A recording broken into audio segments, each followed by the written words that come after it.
And welcome back to the One Celtic Fans View. Life has taught me many, many things over the years, and one thing that life has always taught me, that when you have a moment that doesn't go to plan, and it may mean not the outcome that you don't want, you get back up and you don't let it keep you down. You keep moving and you keep moving on. And thankfully Celtic have got a game this weekend. Give credit to Rangers. Rangers outplayed us on the day. They outplayed us on the day, but nothing's won on the day. Nothing was won yesterday. Nothing was won at all. They might win a cup saying that we beat Celtic once a season, but ultimately nothing was won yesterday. It is the halfway point of the season, and there's breaking news this morning. The talks have started between Arsenal and Celtic to bring back Kieran Tierney to Celtic. The transfer guru that is Fabrizio Romano said negotiations are underway for Kieran Tierney to return to Celtic from Arsenal. Discussions are taking place. The 27-year-old fullback is keen on a move. Talks continue to reach a full agreement. KT is coming home. Yep, and I think after Greg Taylor's performance yesterday, we need Kieran Tierney back, because Greg Taylor should never get to pull on a Celtic strip again. But before we talk about the game yesterday, we're going to listen to a moment of madness, and it shows you. We always talk about class, and we always talk about things that I think we'll just listen to this one first of all. Let me make sure we've got the right one. Hit by a missile from the crowd. It looked like a coin that hit him. Rangers have actually put out a statement. A spokesman has said Rangers FC condemns this incident with the strongest possible terms. The club can confirm it will assist Police Scotland with their investigation. And this, Neil, is something we saw at the weekend as well. Goodwin having missiles come down from the crowd. We can't have it creeping back into the game. It's disgusting. And when you're winning 3-0, to then decide to throw coins, and I don't condone it from anyone. It's 2024, for goodness sake. It's 2024. 2025 now, sorry. Jesus, I forgot it's New Year. Oh, it's 2025. And in this day and age, missiles should not be getting thrown from the pitch to players. They're doing their work. They're working. How would you deal with it if someone walked into your work, whatever you do, and decided to throw a coin at you, throw a bottle at you? It's disgusting, and it is not what is needed. It's not what's needed in football at all. And you can keep that nonsense for the 1980s, and then for an ex-Rangers player to talk about, look, I was in a game 20 years ago. What an absolute narcissistic knobend. Trying to turn the situation around, and the whataboutery. Oh, it happened to Dallas 20 years ago. This is 2025. Talking about a game 20 years ago when it happened, you'd be as well turning around and saying, well, Celtic won the fucking Champions League in 1967. Anyway, I think it was. If you're ever wanting to look worse as a support, you can start the game by singing up to your knees in Fenian blood and doing the bouncy. And it's a full. Oh, William of Orange subscribes to the channel. Hey, oh, thank you for subscribing, William. Imagine subscribing to the channel just to get your little comment in. Leave him on, because there's plenty of there's an orca. William of Orange, we have the power. We decide when anything happens on this channel. And there's a thing that says hide user, and he's been hidden from the channel by Paul. He's been hidden from put him on a timeout. Banned from channel. There we go. He can't comment anymore. So yeah, bye, William of Orange. It was nice having you. I'm sure you'll unsubscribe now. But anyway, when you look at it, for singing up to your knees in Fenian blood, a bigot fest right at the beginning of the game, to then throwing coins at a Celtic fan down the bouncy, it's everything that you need to know about the standard, the mentality. And I'm all good for banter. I'm all good for winding them up, and I'm all good for taking it. I mean, there was quite a lot of abuse sent my way on social media last night, on here. But it's part of the game. Do you know? It is part of the entertainment. It's an entertainment industry. When you go to someone's place of work and throw an object at them to try and physically harm them, it says more about you. And, you know, and let's not say that it's a small minority at Rangers singing up to their knees in Fenian blood. It was the full stadium. You know, they have an inferiority complex. They have and fair play to you. You won the game yesterday. Big deal. It's one game in the middle of the season. It's the first game that Celtic have lost this season. And that's why I'm not going to get overexcited about it. I am not going to get overexcited about it whatsoever. Let's listen to the knobhead Neil McCann. Football, because I mean that could have been a real serious one for Engels there. I'm glad that he gets back to his feet, but absolutely unwarranted behaviour. I don't why you go into football stadiums and think. I mean, it's as if you would never do it when you're walking down the street. You go into a football stadium, you think you can do anything. I mean, it's ridiculous to even think. You're 3-0 up, winning the game comfortably. Why do you think I'm going to throw a coin at somebody? I mean, and to be honest, I said, a few minutes ago, it was a day that everything went right for Rangers. It did until that, because that's a disgrace. That is a disgrace, and I'm glad Chris Boyd called it out as the disgrace that it is. But let's listen to Neil Lennon and what he thinks about yesterday. On Celtic, but from Celtic's point of view, that'll be a clip around the ear, and they'll go again as well. So, yeah, I mean, it's an. That's too low, isn't it? The volume's too low. There's a bit of apathy coming into this game, but the Rangers fans certainly have gone away delighted with around the ear, and they'll go again as well. Yeah, we'll just go back but to you. From Celtic's point of view, that'll be a clip around the ear, and they'll go again as well. So, yeah, I mean, it's an interesting one because there's no one. Yeah, it is. It's a clip around the ear, and we go again. And that is basically it. It's difficult to sustain the winning run which they have been on. I think at times you take for granted. You go through spells of the season, and Celtic, bar the Dortmund game, have been pretty exceptional. I do feel in the last couple of months maybe the performance levels haven't quite been there, and they've played more in patches, and then they've relied on the bench and players to come on and make an impact. That didn't happen today, but it is, where would Celtic want to be at this moment in time? 11 points clear, that's an enormous gap. That was an off day today, and it's about responding. St Mirren next. I think they've got a couple of home games, getting back on track, and then I think eventually they'll find their form again. Yeah, that is the luxury for Brendan Rodgers, as he can look at the bigger picture, and it is all still positive. This 90 minutes, he can put in isolation really as long as they bounce back. And even in the game today, you're looking for a response, which you always get with the Celtic team, but there was nothing from them today. So that was a little bit of a concern. I mean, maybe if they'd have won, they'd have gone 17 clear, and that may have been playing on the players' minds. We talked about complacency before the game. But you've got to give Rangers credit. They had more of an edge today. They wanted it more than one Celtic. Game.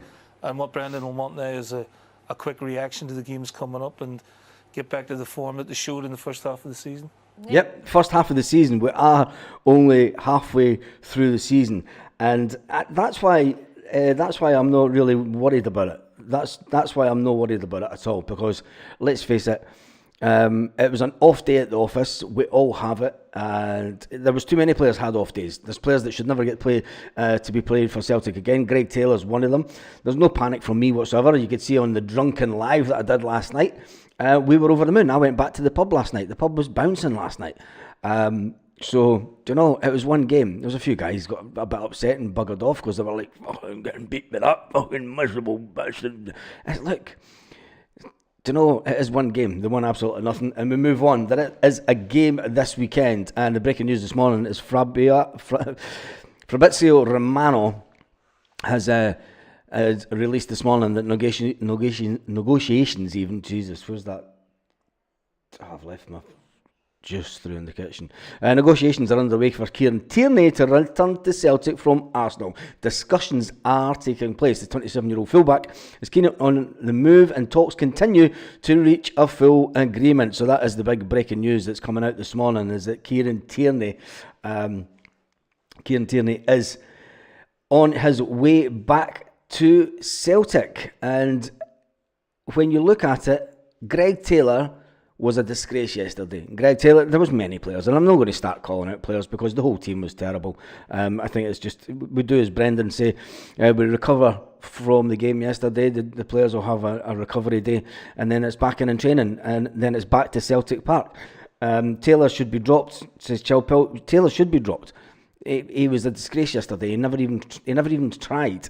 When Alex Bailly come on, Alex Bailly did more in the first 5 minutes than Greg Taylor did the whole game.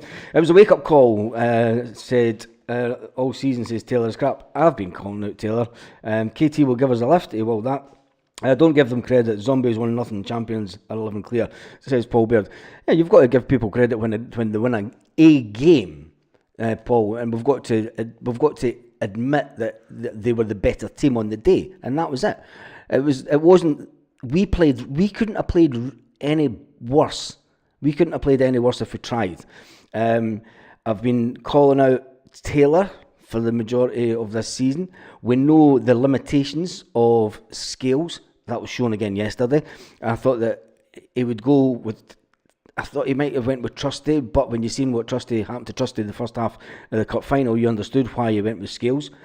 And look, it was an off day for far too many players. And I've also been saying that we need to bring in a midfield general, someone that has that bit of more of experience, because Callum McGregor, and I said it before the game yesterday, Rangers go in with a game plan to double up on the wingers, as they did. I expected them to double up on the wingers and try and nullify them, and then man-mark Callum McGregor. It was laid bare to see in the first half that that's what was happening, but Brendan Rodgers brings on type player. He doesn't change the tactics, he doesn't change formation, and I think that's what's more of the worry for me. Look, ultimately Brendan Rodgers knows that even when he made the changes, it didn't give us the lift, it didn't give us the boost that we normally get. Paul Baird says Taylor should have been dropped 5 months ago. They played out the skin, and we didn't. We just didn't do anything. And you've got to say that it was unacceptable. But let's listen to Brendan Rodgers and see what he had to say about the game yesterday, because it was interesting what the manager... Brendan, a difficult afternoon. Just give me your thoughts on the game. Yeah, a really disappointing performance. Made too many mistakes with the ball. We're normally precise and crisp with our passing and get through the pitch well, but we were so loose, even under no pressure. Exactly, right? I mean, Brendan says so loose under pressure.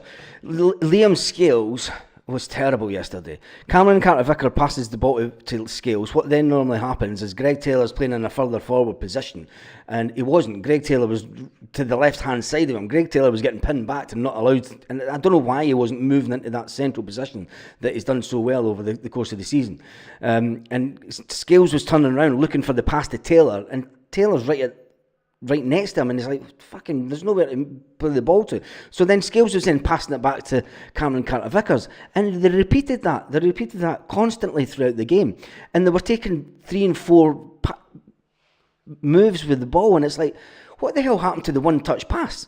What went on with the players yesterday? What was in the players' mind for them to take too many touches? Why were they thinking too much about the gameplay? Why weren't they just going in with what instinctively they've been doing all season, and was the quick one-touch pass, let's get the ball moving? There was at one point during the game yesterday, and Liam Scales is fucking run. He's like, there's nobody to pass to. Do you know, was that due to the fact that they were man-marking as well? Yes, it was that. But Celtic players ultimately have to start moving positions to try and get away from the opponent. Scales has to move quicker. I think that he wasn't moving fast at all. But anyway, Brendan Rodgers says it was utter wash. Kicking the ball out, misplacing passes, giving it away too easy. And obviously that culminates in the first goal. I thought we started the first few minutes how we wanted to. Yep. Pressure in their half, we got in. And if we'd scored a goal in the first I said we need to score in the first couple of minutes. And I said that right before the game. I said, if we get off to a good start and score in the first couple of minutes, it'll change them. It'll get the fans on top of them. But we didn't. And I think we had 2 chances in the first 5 minutes. And you've got to say, I mean, the one that Kyogo just he fumbles at it, doesn't he? He totally missed, just takes his eye off the ball completely. But then we give away a really, really disappointing goal. So that gives the stadium a lift, gives them players a lift because they haven't beaten us in such a long time. You like that little dig for Brendan? They haven't beaten us for such a long time. So they have got then something to hang on to. We conceded a really poor goal from a corner. Yep. So and offensively we didn't give them any threat. So I think. With them without the ball today, it was a real off day for us, and was that? And that's a big disappointment. Is that the most surprising thing for you in terms of going forward, that we didn't threaten enough, we didn't create a whole host of chances? Yeah, no, we weren't very good with the ball. I've got to say we lacked aggression, lacked a quality with it, and something that we need to analyse and look at and be better. Can I just ask you, what's the atmosphere like in the dressing room after that? We've not tasted domestic defeat so far this season, so it's a bit of a strange experience in that sense. How were the boys after that one? Yeah, clearly it's a disappointment. I've always said that for us, win, lose or draw, it's a safe space. You know, we can reflect on that. It's a really, really disappointing performance. I think that's what the players will feel. We didn't show the personality of the team. We didn't show the mentality of the team in that performance today. But you've got to give Rangers credit. They win the game. We have to accept that, and as a collective, evaluate, recover, and now get to our next game. Yeah, well, on that next game, it's a quick turnaround. It's a home match as well. Is it just about getting back to business and building the momentum up again? It is, yeah. It's a disappointing game, and thankfully have a quick game to come afterwards. So, but we need to analyse today, because that wasn't what we would want in a performance level. I always felt I didn't feel that after the first half we could be any worse in the second half. I'm not sure it improved so much, if I'm honest. And 2, I felt I've been behind here before, so I know what it's like to come back. But we didn't show anywhere near enough in order to do that. So we just have to accept it and then look to be better come the weekend. Yep, look to be better come the weekend, and that's it at the end of the day. That's all that the manager can ask of the players. Obviously, Coffee said, my God, my head is so hungover. When you look at it, the players had a really bad off day. It's good to sometimes get that out our system, right? And maybe we have taken things for granted. And let's face it, that result was coming. A defeat or I don't know if was a defeat coming? Look at the way that teams have been playing against us over the last couple of weeks. Dundee United played really, really narrow in the pitch. They played really narrow in the pitch, and then they sat right in the middle of the box, and they kept everything. They allowed us to go down the wings. Rangers went a different type of game. They thought, right, let's not even give Celtic the wing and to move around. Let's just man-mark them out of the game and try and nullify them, and we'll put our own domination on the game. And our players just didn't seem to. There was too many players. Scales, for me, Rio Hatate, Paulo Bernardo's pace was so off it. When Celtic lost the ball, Paulo Bernardo was just lackadaisical in his runs in midfield. He was too slow in midfield trying to get back and make an impact in the game.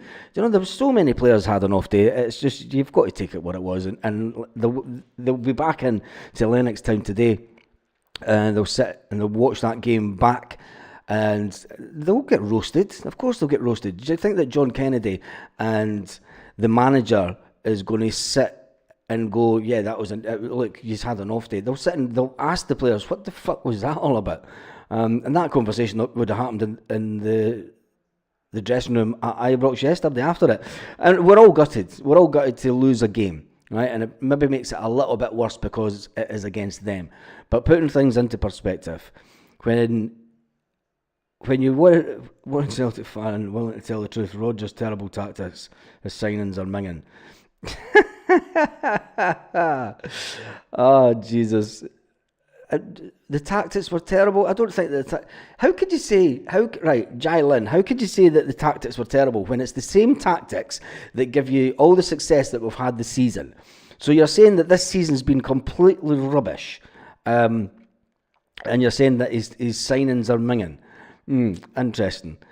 Were you saying that? Are you saying that on the back of this defeat, or are you still saying that after the wins in the Champions League? Were you saying it against the draws in the Champions League? Were you saying it against the win against Rangers at the beginning of the season? Were you saying it about the Scottish Cup final? Ultimately, it was a crap game. We won on penalties.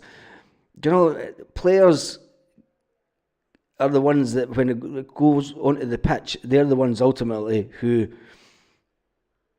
either listen to the manager or don't. And I think that there's obviously players in that squad that know that they want away.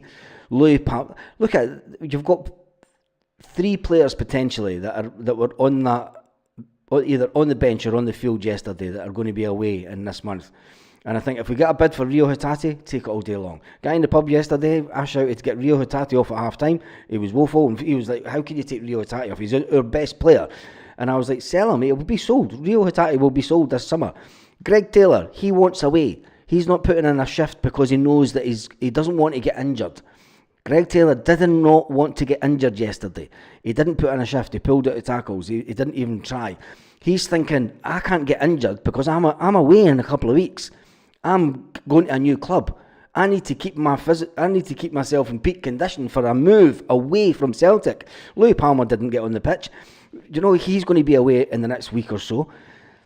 That goes through the dressing room. You know that these players are thinking that at the back of their mind. So as the Celtic squad may be together and may analyse this, but ultimately Greg Taylor might not even be back in Lennoxtown. He could be sold.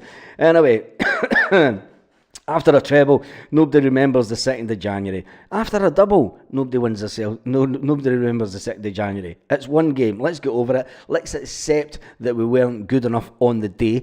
We weren't good enough. Not that they were brilliant. I mean, they played out their skins. We could have went up 4 or 5 levels. And for people to say that Celtic are terrible, absolutely terrible. I mean, have a good look at yourself. I mean, the way that it's been a fantastic season so far. We're 11 points clear at the top of the table. We've got a chance to go into the qualifiers for the Champions League, to get through the knockout stages of the Champions League. But Brendan Rodgers is shite. His players are shite. Do you want to bring back Ange? Because he's not doing too well down at Spurs. Lynn must be a wee sneaky Bun supporter. Oh, Jesus. Anyway, Coffee. Taylor's thinking, let's give my club a little win. I am off. I don't think that he's thinking that. I think that really, Greg Taylor, he's thinking, I can't get an injury. Because, and that's in, believe it or not, I mean, the players think like that. Players think along the lines of, I need to watch today because if I get injured, I'm not going to get a move.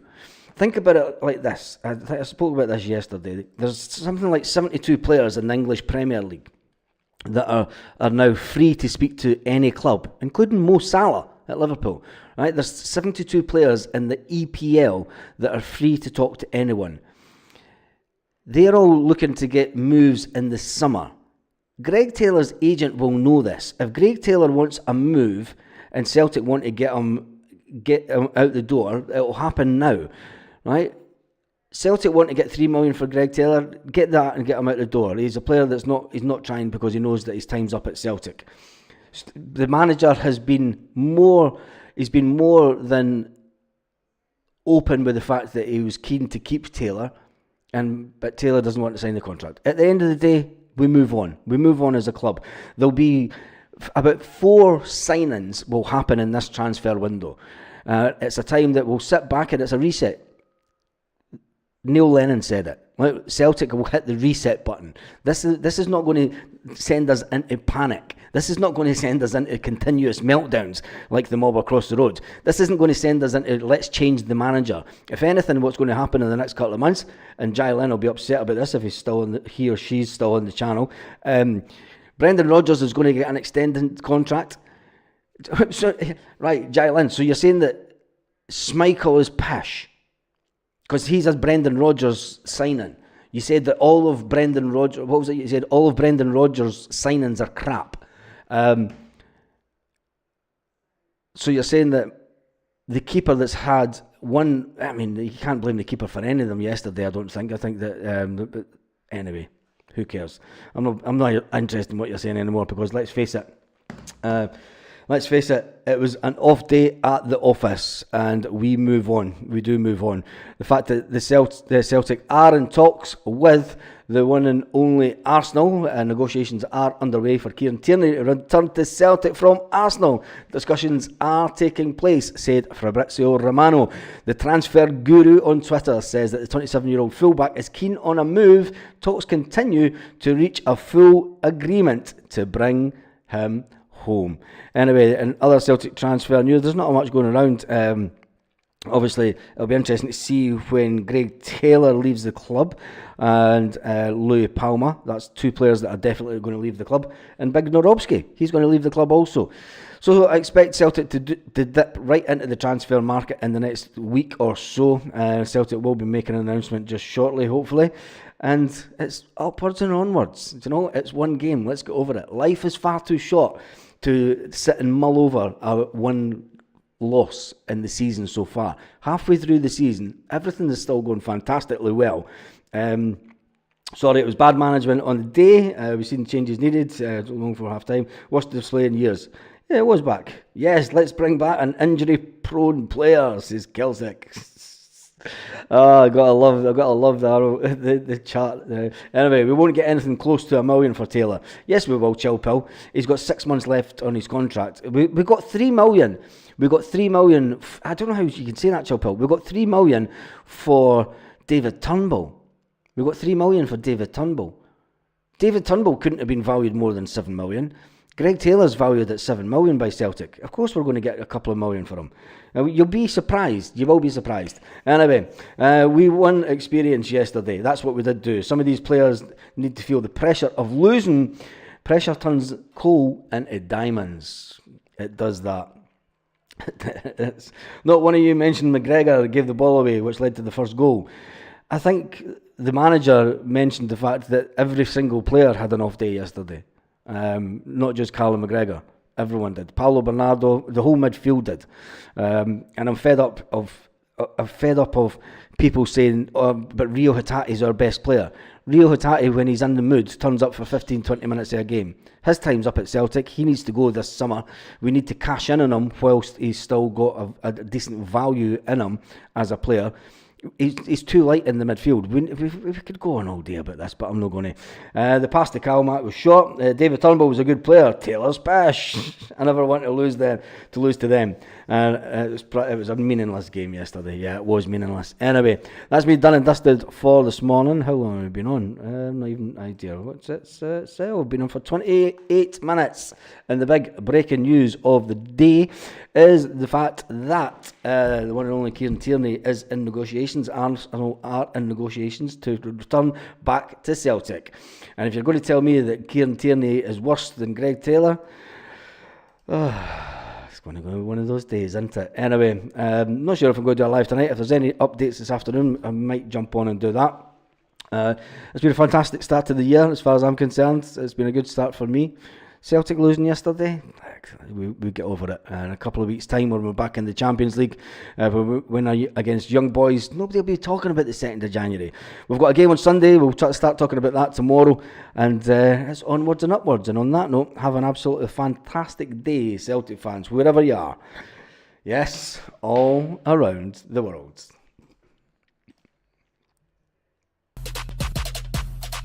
Lit. Roll up to the party, roll up to the party, roll up to the party, roll up to the Close to $1 million for Taylor. I don't know how Lit. you can say that, Chuckle. We've got $3 million for David Turnbull.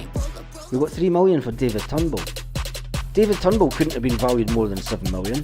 Greg Taylor's valued at $7 million by Celtic. Of course we're going to get a couple of million for him. You'll be surprised. You will be surprised. Anyway, we won experience yesterday. That's what we did do. Some of these players need to feel the pressure of losing.